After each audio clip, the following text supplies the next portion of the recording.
రామ విగ్రహ ధర్మ. రామ విగ్రహ ధర్మ అంటే అర్థం ఏంటంటే ఆ యొక్క ఎదురుగా ఏదైతే గర్భగుడిలో ఉన్నటువంటి విగ్రహం మనకు ఎందుకు దర్శనం చేసుకుంటామంటే ఆ యొక్క విగ్రహాల యొక్క ఏదైతే జీవిత చరిత్ర ఉందో ఆ చరిత్రకు అనుకూలంగా మేము కూడా నడుచుకుంటామమ్మా అని అర్థం. కాబట్టి మనందరం కూడా విగ్రహారాధన చేయడానికి గల కారణం అది మనకు జీవితాన్ని మన యొక్క అమ్మలాగా మనం కూడా మలుచుకోవాలి. అప్పుడే మన అమ్మవారి యొక్క భక్తులు అవుతాం. కాబట్టి ఇటువంటి విషయాల్ని చిన్న చిన్న విషయాలు మన హిందువులందరూ కూడా ఒక సూచనగా మనం ఆచరిస్తే ఒక కోతి రాముడి వెంట నిరంతరం తిరుగుతూ శ్రీరామ శ్రీరామ జయ జయ రామని మంత్రం చేస్తూ శ్రీరాములు వారికి సేవ చేసింది కాబట్టి కోటి కాస్త భగవతత్వమైంది. శ్రీరాముడితో సమానంగా పూజలుకుంటుంది.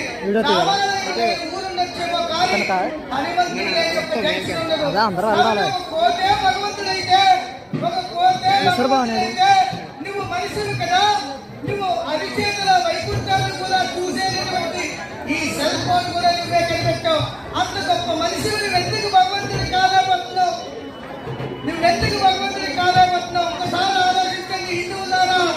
మనలో ఆసక్తి తగ్గిపోయింది. ఎవరైతే ఆచరిస్తారో ఖచ్చితంగా వాళ్ళు భగవత్ స్వరూపులు అవుతారు. అది మనకి సత్యసాయి బాబు మనకి చూపించారు.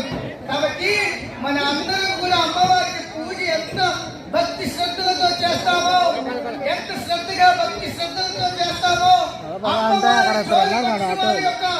అమ్మవారి యొక్క జోలికి వచ్చిన వాళ్ళకి కూడా మనం నేర్చుకోవాలి. రాబోయే రోజుల్లో ఇది అందరూ కూడా ఇటువంటి అమ్మవారి తత్వంలో ఆనంద డోలకాల్లో ప్రశాంతమైనటువంటి జీవనాన్ని గడుపుతారని ఆశిస్తూ మీ యొక్క భారతానంద మహారాజ్ హిందూ మహాకవి దక్షిణ భారతదేశ ఆర్గనైజర్ సెక్రటరీగా సేవ చేస్తూ మీ అందరికీ కూడా